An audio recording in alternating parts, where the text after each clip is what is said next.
Bueno, funtzio honen deribatua egiteko lehenengo eta behin komenigarria da funtzio hau simplifikatzea. X berbiken bat, badakigu dela x gehi bat bider xken bat. Eta x berbiken bi x gehi bat, badakigu dela xken bat berbi. Orduan begira, honek biak simplifikatu daitezke eta geratzen zaigu x gehi bat zenbakitzailean eta xken bat izendatzailean. Orduan horrela dagoen bezala bai, deribatzera goaz.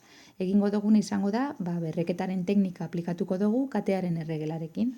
Orduan, egin behar duguna da, berretzailea aurrera pasatu, bat zati bi bider, eta orain berretzaileari bat kendu.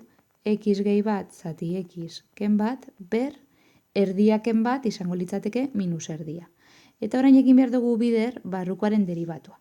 Orduan, barrukoaren deribatua izango da, izendatzailean, xken bat berbi, eta zenbakitzailean egin behar dugu. Goikoaren deribatua, momentu bat, horrela. Goikoaren deribatua biderbekoa, ken goikoa biderbekoaren deribatua. Orduan, goikoaren deribatua izango litzateke bat bider xken bat, ken goikoa dagoen bezala, bider bekoaren deribatua dela bat. Bider bat ez dugu jarriko, ez dalako behar. Orduan, orain garatzen jarraitzen dugu eta egin behar duguna da, zatiki honeri buelta emango diogu eta horrela lortuko dugu berretzaile hau positiboan jartzea. Beraz, geratuko zaigu, bat zati bi bider, xken bat goian, xken bat bean, eta dana ber bat zati bi.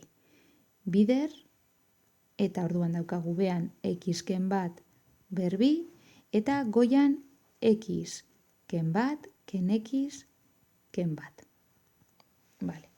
Orduan, konturatzen zarete, xak hemen badoazala, eta orduan, geratzen zaigu, bat zati bi bider, hemen, banatuko ditut, bi berreketa jarriko dut, eta ez bakarra, momentu bat, bider, minus bi, goian geratzen zaigu minus bat ken bat, minus bi, zati, xken bat, berbi.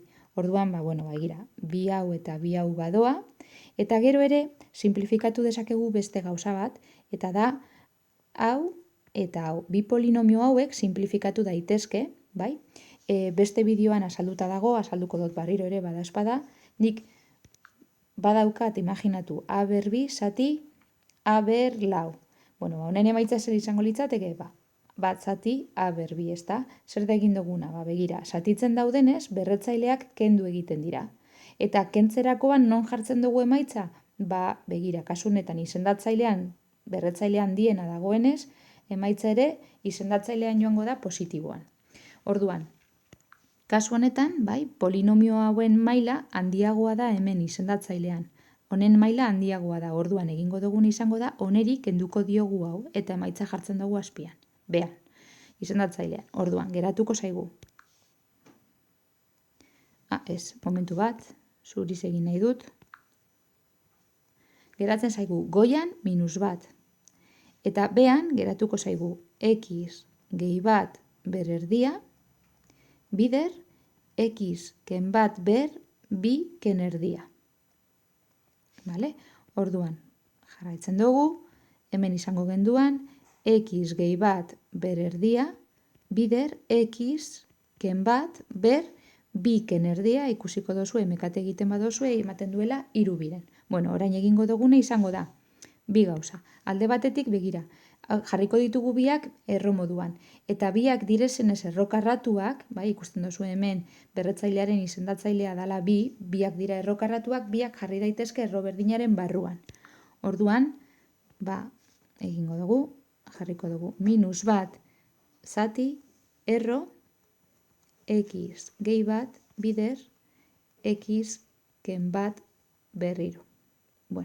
Eta nik horrela utziko neuke. Badakit, atera daitekela hemendik bat kanpora, baina, ez dugu askoz be aurreratzen, Ateratzen badazue, perfecto, bale?